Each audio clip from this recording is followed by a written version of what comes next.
Thanks for joining us. I'm Megan Roberts. Much of southern Yukon has been covered with a sheet of ice due to recent weather conditions. It's wreaking havoc for travelers, no matter how they're commuting. The CBC's George Moratis explains. Weather continues to wallop the Yukon. First, it was more than a month of frigid conditions. Then the territory was blanketed in snow. Now it's ice causing havoc. This is what happens when you get a big dump of snow, then it warms up and gets cold again. Sidewalks and streets turn into sheets of ice, forcing highway closures, delayed flights, and slippery walks to work. Yeah, nothing saying. Yeah, I've never seen that. I've been here like over 40 years, and I've never seen it like this, quite this bad. We're so much snow, and then to go up in January this warm, it's crazy. You can hear the wind in that clip. That's another weather element causing problems today. At the Whitehorse Nordic Center, they were forced to take the unusual measure and close their doors. That after hundreds of trees came down on the trails. Our biggest issue right now is the fallen trees on the trails because of the trees were loaded with the snow, which with the warm temperature just get really heavy. The trees are just snapping off, falling right on the trees because there is some danger for skiers, and there's also hundreds of trees on the ground, so wouldn't be much fun to ski today. Polivka is optimistic the Nordic Center will reopen tomorrow. As for the peculiar weather, the Pineapple Express is sticking around. The forecast for Friday, 8 degrees. George Moratis, CBC News, Whitehorse. After weeks of deep cold, Hay River Northwest Territories got a surprise today. Temperatures climbed above zero, giving people a brief break from winter in mid-January. We went out to ask people how the unseasonably warm weather felt and what they did with it while it lasted. I just thought it was wild, but the good thing was I got to go out and walk with my dogs for a long time. Well, because we had the month of December was so cold, and then January began the same way, and I was just so depressed about it, and then we get this weather, and it's just so wonderful to get a little break. Looked at my app, I thought maybe I was set on Calgary weather or something. When I looked at it, I was like, that can't be right. So outside I walked, and I was like, oh my goodness, okay, this is the day to get some things done out here if need be. But yeah, this is an anomaly that happens, but my goodness, after the last month we've had, this is a pretty incredible shift. Okay, perfect. Any final thoughts on today's hot weather? You know, I think we just have to be safe, careful and safe out here, right? And if it's traveling, I know there's potential for rain, and I think everybody, has been traveling, back and forth in Alberta. It's been pretty wild. So, we'll enjoy it, but at the same time, we're not out of the woods yet. Winter is still in full tilt, but we'll appreciate the moment of reprieve, and we'll just enjoy it as we have. Very well and very good. We also had Culture Day because it was warm. Oh, so you got to go outside and do some stuff? Yeah, we made bannock outside. Yeah, and we had a fire. No way. Was that super awesome? Yeah, it was fun. Sounds like a great Culture Day. Residents of Dawson City, Yukon have been on a boil water advisory for the last week because of 2 water pipes bursting. As a result, the school shut down, people were displaced from their homes, and some businesses closed due to frozen water and sewage pipes. The CBC's Isabella Calisi is in Dawson and brings us an update. So crews have patched up the pipe burst on 4th Avenue. That was the first one that burst Wednesday night. And the Roberts Service School, which was briefly closed, sent students back to in-person learning as of today. The school is still under a boiled water order, along with restaurants, daycares, and other businesses. So students are asked to bring their own bottled or pre-boiled water. Meanwhile, crews are still trying to patch up the other pipe burst on 3rd Avenue. This pipe burst is also the one that flooded the Westminster Hotel, which is home to the town's beloved pub, known as the Pit. The pub was still pumping water out of the back of the building when I walked by today, and they currently have a pretty successful GoFundMe in the works to help pay for repairs. As for those displaced, I spoke with Josie Picard, who is the Occupational Health and Safety Officer for the Toronto-Quechin government. She was in contact with the Red Cross, who are operating in Dawson to help out folks in need. She said, as of this morning, 35 people in total have been displaced and accessed services from the Red Cross. However, in total, about 120 units in downtown Dawson were affected by the pipe bursts. Those still displaced from their homes are spread out at available hotels in town, including the El Dorado, Triple J's, and the Downtown Hotel, where the Red Cross is operating out of.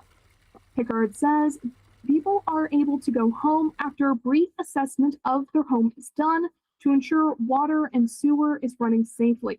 We are currently supporting water delivery to the Toronto-Quechin elders or people who are like Toronto-Quechin citizens that might be affected and they don't have the capability of going and filling up blue water jugs themselves, delivering potable, drinkable water bottles, taking them to and from the hotel if they need a drive, as well as we're providing food for them.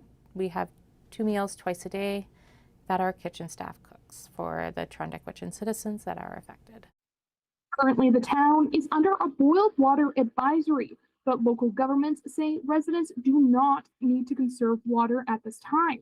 People can still bathe and wash dishes in the water with some extra precautions in place. You can find more information about that on the Toronto-Quechin Facebook page. I also spoke with Dina Grennan, the co-owner of Grennan Enterprises, a company that delivers water to people not on local pipelines. She says they are warning their customers to hold off on receiving water until the boiled water advisory is over, so to avoid contaminating their water storage. Local governments also said the water at the neighboring Rock Creek water fill station is not under a boiled water advisory, and people can fill up there if needed. Currently, there is no end date in sight for fixing the burst line and getting the sewage and water lines thawed. Residents are being told to avoid pipework areas in the meantime and make things easier for crews. Megan?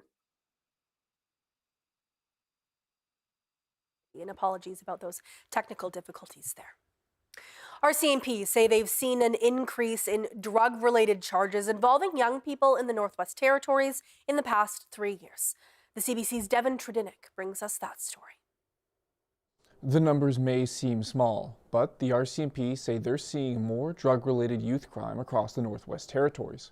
4 youth were charged under the Controlled Drugs and Substances Act in 2023, 7 in 2024, and 8 in 2025. RCMP Chief Superintendent Dyson Smith says the fact there's any growth at all is significant. Smith says large organized crime groups from across Canada will attract youth, particularly online and through social media. What a youth's role looks like within that group can take several forms. They are the ones that intercept the drug shipment. So maybe it comes up through a courier, maybe it comes up through Canada Post, maybe it comes up on a truck, and they're there waiting to receive it. In an email to CBC News, a spokesperson for Canada Post says the company's team of postal inspectors works with police across the country to protect Canadians. They say federal legislation authorizes Canada Post to inspect mail items, barring letters that it suspects contain non-mailable matter like illegal drugs. Drugs are then handed over to police, they also say. Homebase Executive Director Tammy Roberts says she's not shocked to hear about the rise in drug-related youth crime. She says she has also seen an increase in drug use amongst youth as well. Solutions are complex, but Roberts says it comes down to ensuring the next generation are free to cultivate hobbies away from dangerous substances. Our youth are our future adults. So anything we do with youth is a prevention for social problems with adults. And I think we need to continue to look at it as prevention. Roberts added that all it takes is one positive relationship with an adult for youth to thrive. Devin Trudinick, CBC News, Yellowknife. Top officials from Denmark and Greenland say they were unable to resolve a dispute with the U.S. over the fate of the Arctic island. They met with White House officials to discuss the self-governing Danish territory. The U.S. wants to acquire Greenland, and it hasn't ruled out using force. Chris Reyes has the latest from New York. I think that It's never been so important to initiate that we are allies, we are friends. Danish and Greenland foreign ministers came out of a high-stakes meeting with Vice President J.D. Vance and Secretary of State Marco Rubio, saying they agreed to keep on talking with their U.S. counterparts. The meeting was requested by Denmark amidst growing tensions, fueled by a series of statements from President Trump calling for the U.S. to acquire Greenland. In a post this morning, Trump said, NATO becomes far more formidable and effective with Greenland in the hands of the United States. Anything less than that is unacceptable. After the meeting, Trump said this. We have a very good relationship with Denmark, as you know, we'll see. But, we're doing the Golden Dome, we're doing a lot of things, and we really need it. If we don't go in, Russia's going to go in, and China's going to go in. And there's not a thing that Denmark can do about it, but we can do everything about it. Denmark and Greenland have increased military presence around the island, with reinforcements from Sweden, Norway, and Germany. Ahead of the meeting, Greenland's leaders said they want to remain a part of Denmark, a position they reiterated following the talks. The Premier made it very, very clear yesterday that Greenland, for the time being and for foreseeable future, will remain within the Kingdom of Denmark. And therefore, this is a common position that we want to work with our American friends and allies, but it must be respectful cooperation, and it must respect the red lines. Trump has repeatedly said that acquiring Greenland is a matter of national security. On that front, the Denmark and Greenland ministers acknowledged Trump's concerns. The President has made his view clear, and we have a different position. We, the Kingdom of Denmark, continue to believe that also the long-term security of Greenland can be ensured inside the current framework. The 1951 agreement on the defense of Greenland, as well as the NATO treaty. According to the foreign ministers of Denmark and Greenland, a high-level working group will be assembled in the weeks ahead to keep the dialogue with the U.S. open.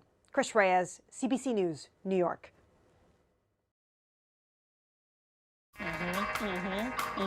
I'm Suresh Das. I've spent my career writing about the local favorites that make Canada's food scene truly unique. I've never had Nigerian food like this. If this is where Filipino food is headed, I'm so proud. From vibrant street food to comforting traditional dishes to innovative personal twists on classics, I believe every bite tells a story. Now, I want to share those stories with you.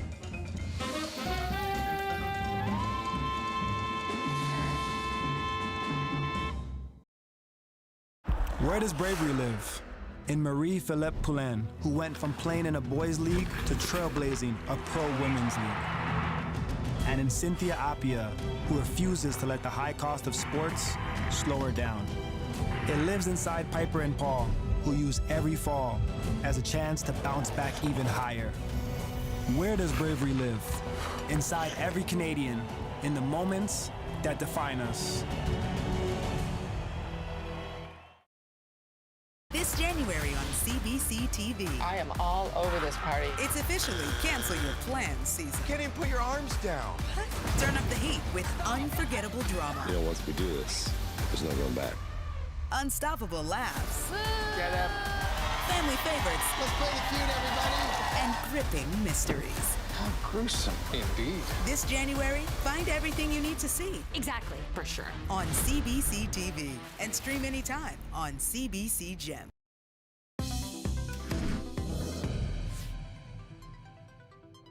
For 3 decades, Helen Navluk-Toloanek has brought stories from Cambridge Bay Nunavut to the rest of the territory and beyond.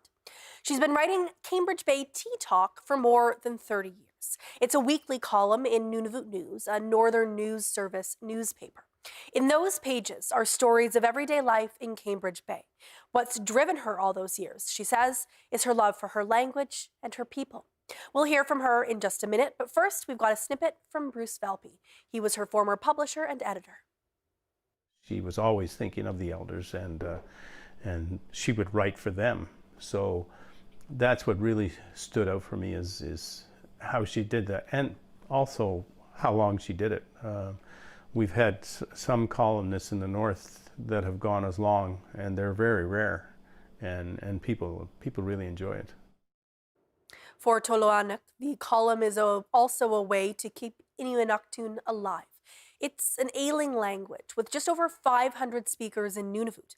Most are in the Inuit region, which has a population of over 6,000. My favorite part is sitting with the elders and talking with them. And while I sit and talk with them, I learn and enhance my Inuit language, my language skills, because I lost it. I lost my Inuit speaking when I was in residential school. And I also took a Nunavut Arctic College and University of Victoria Language Revitalization course, and I graduated from learning back my language, Inuit. And I graduated at the age of 65, and I graduated during COVID. I'm hoping that, more and more of my elders will be able to read what's going on in Cambridge. And I mostly talk about, if there's hunting going on, if there's good fishing, what the land is like, what the weather is like, and that's what the elders like to hear. And just to say hello to each other and to just stay in touch. That's Helen Navlik-Toloanek, the writer of Cambridge Bay Tea Talk. The Igloo Church in Inuvik is one of the most iconic buildings in the community. It was built in Inuvik's early days, and no trip to the town is complete without a picture of it. Alana Miro gives tours of the church to share its story. We met her in Inuvik to learn more.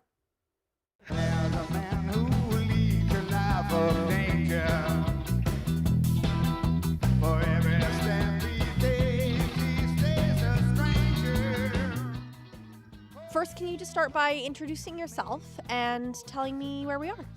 Hi, my name's Alana Miro, and we're in the Igloo Church in Inuvik, Northwest Territories.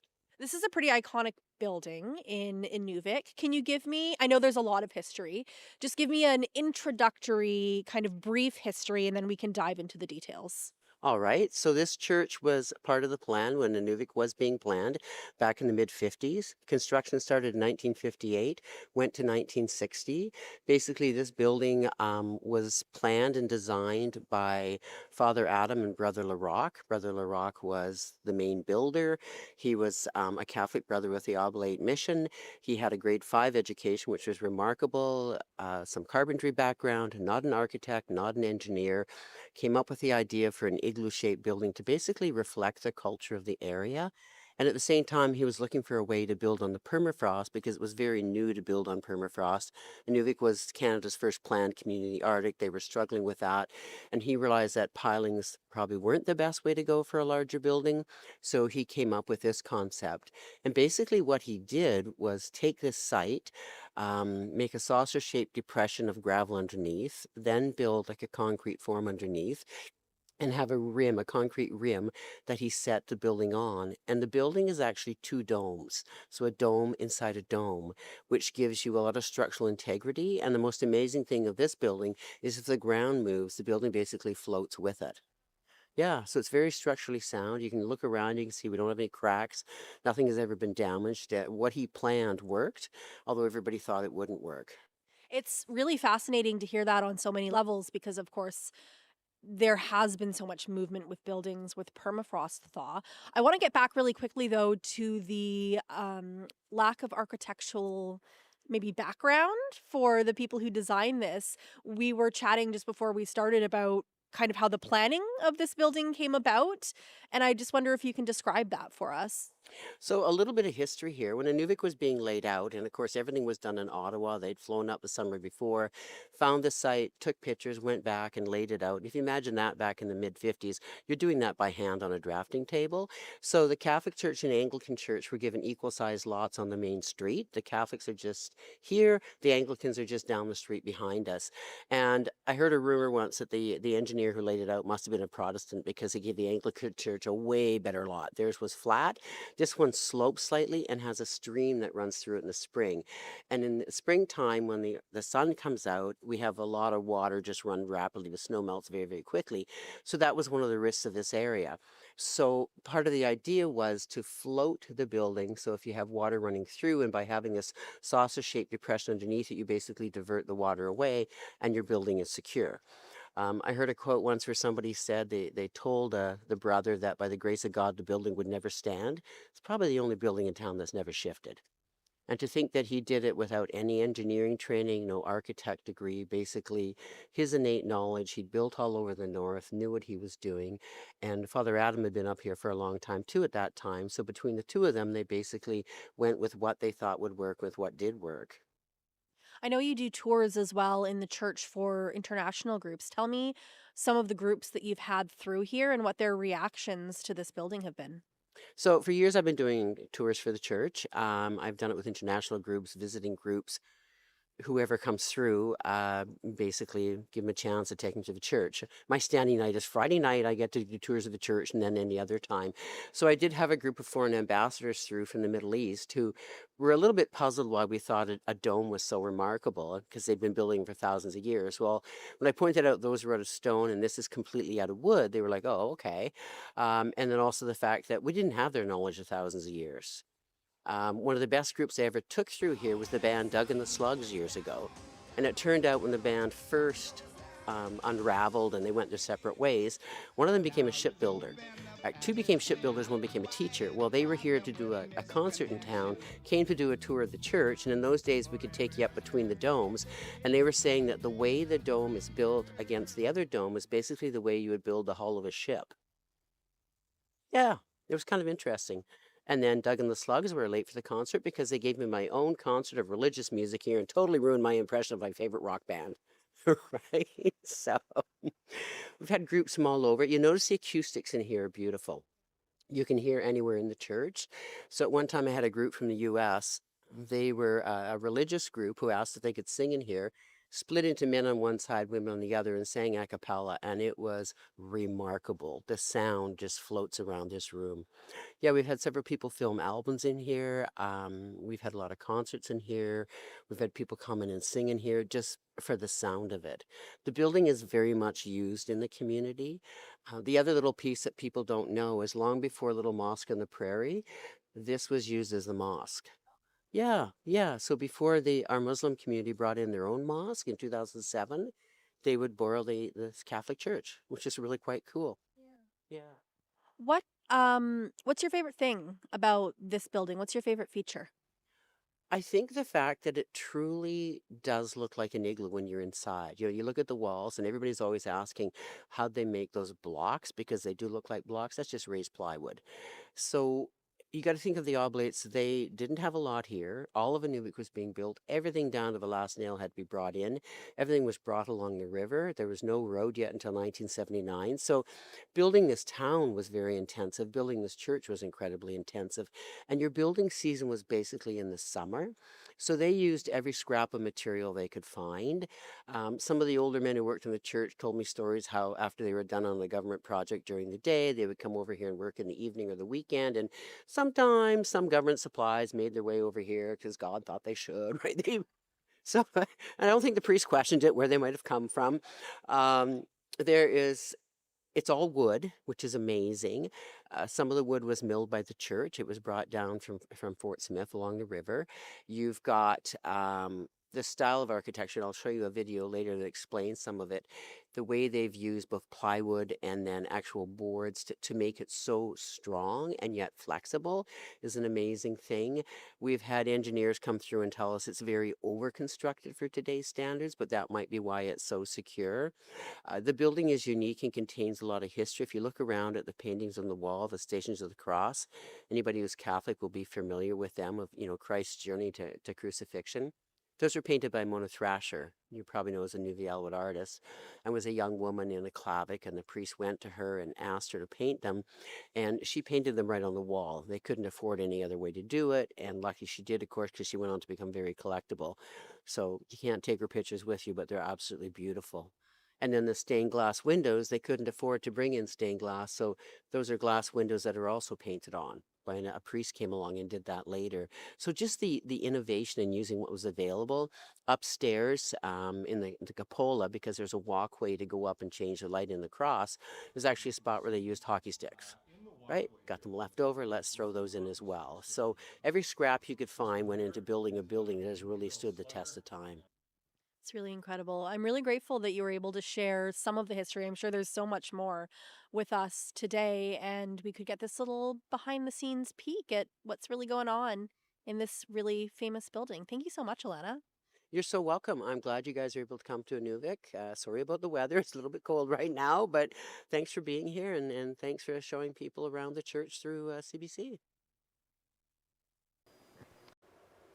Air Inuit is piloting a newly customized plane modified for passengers and cargo. The airline says it's the first aircraft to be configured this way in the world, and it now has Transport Canada's mark of approval.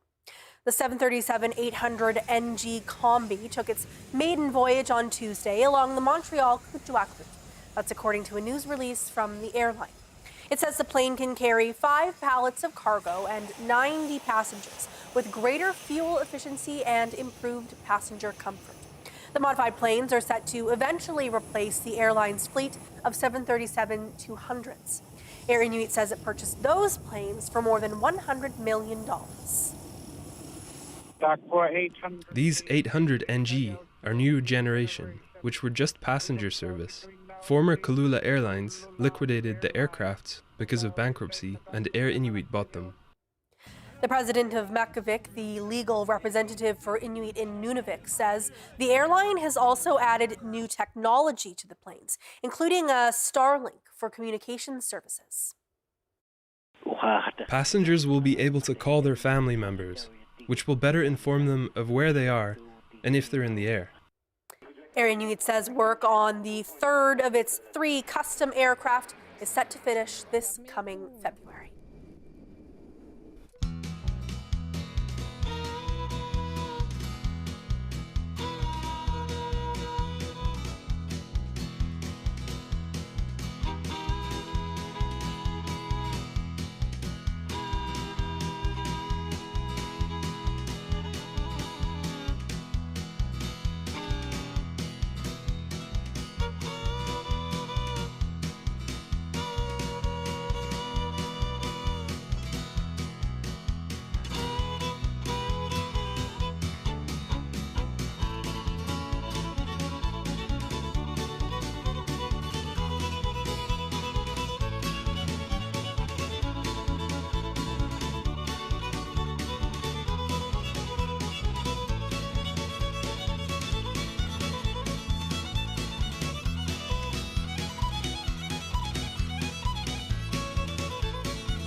And that is Northbeat for tonight. For news anytime, go to cbc.ca/north. Thank you for watching. I'm Megan Roberts. Have a good night.